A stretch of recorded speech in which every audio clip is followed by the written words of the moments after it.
Derek Cummings back from the beautiful Rhondda Valley in South Wales. I've got my hat on. I'm ready for summer. It's coming up for the meteorological spring in a few days' time.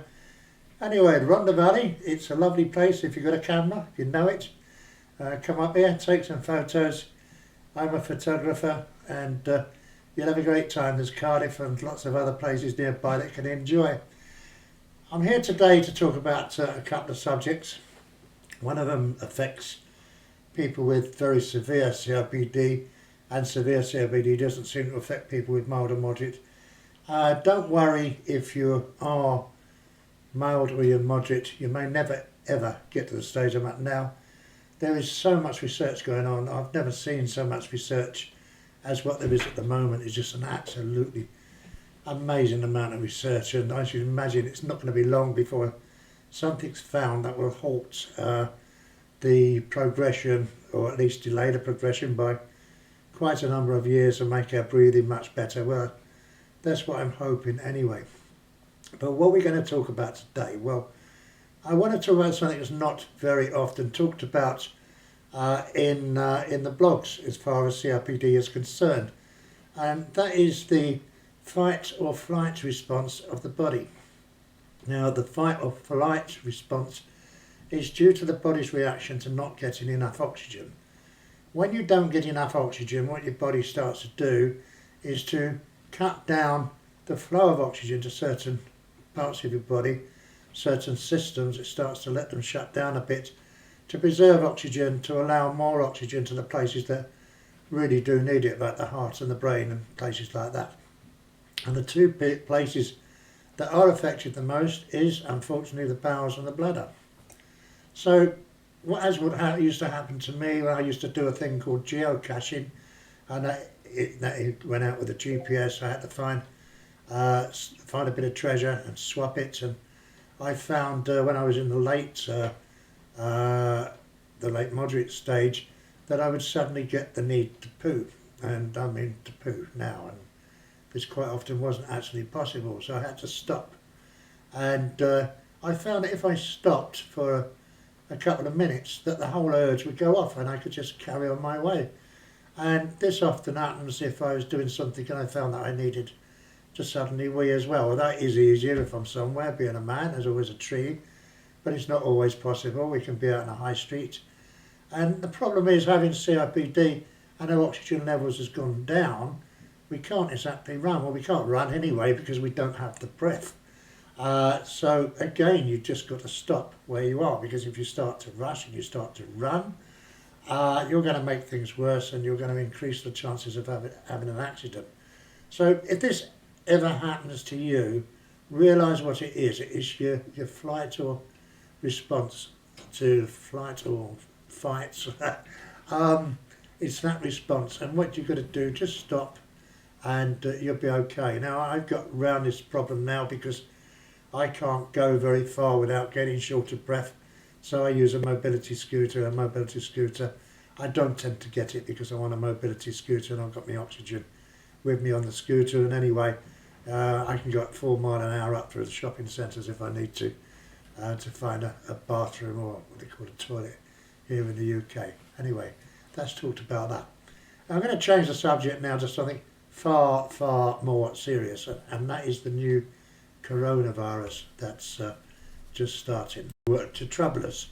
And there's no doubt it's going to spread. I think the Chinese personally have done quite well, but many governments, because they're allowing travel to go on unabated, it's going to spread, and there's nothing we can do about it. But it's no use worrying about it either. We've got to live a life. We've got to get on. I mean, 2 years ago or 3 years ago, whatever it was, I ended up with Australian flu, Aussie flu as they call it. I only went out of the house once that month, and I happened to catch it wherever I went. So you can't isolate yourself. So someone might bring it in you, might get it on a letter or whatever. So all we can do is to be prepared, and I am prepared, and I'm going to tell you what I've done. Now, we are susceptible with this virus to pneumonia. Now, it affects some people, hardly know they've got it. Some people have it very mild, they recover quickly. Some people are severe, and unfortunately, we're the ones that are more likely to be severe. So we have to be prepared. First of all, if you haven't had a pneumonia vaccine, go along to your medic, your doctor, whoever, ask if you can have the pneumonia vaccine. That will protect you not against all pneumonias, it will protect you against the most severe pneumonias. And it is a more severe pneumonia, from what I understand, I might be wrong, that this virus gives you. I've had pneumonia several times, but I've also had the pneumonia jab, so I haven't had the really life-threatening ones, although they're none too good when you get them.